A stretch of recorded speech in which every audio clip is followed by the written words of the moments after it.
by 2022, the federal concept is to be up to 15 billion gallons a year of corn ethanol and 20 billion gallons a year of 15 of corn, 16 of cellulosic ethanol, and 5 billion of what's called advanced biofuels, undifferentiated advanced biofuels. Now, are these gasoline stuff, or is this also including like the diesel substitutes, the oil stuff?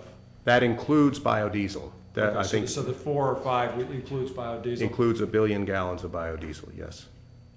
So 15 corn, 16 cellulosic, and there's probably 1 of biodiesel, and then the Congress basically said we're not certain which way the market's going to go, whether there will be a greater demand for biodiesel, but that might be met by cellulosic ethanol, or it might be met by new types of fuel that are potentially going to be under development, such as biobutanol. All right, so how much, by the way, how does that compare to the total amount of gasoline that we're burning in the country?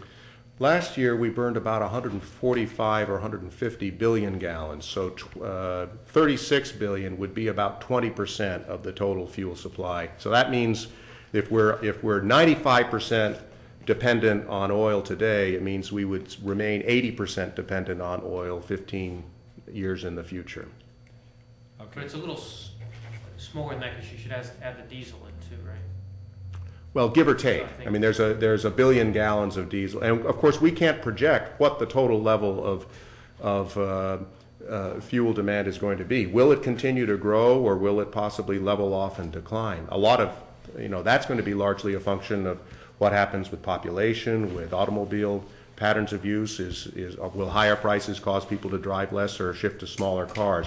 But so the specific requirement is for 36 billion gallons of alternate fuel, rather than a set percentage of the total fuel market. Okay, and today, how much corn ethanol are we burning? I believe last year was about 8 or 9 billion gallons, and with the corn ethanol production under construction or committed to financing, that would take us up to 13 billion gallons. So the law does provide another 2 billion gallons of headroom for the further expansion of the corn ethanol industry, but overwhelmingly the new law puts the focus on advanced biofuels as the sort of the next increment of where our future biofuels supply should come from.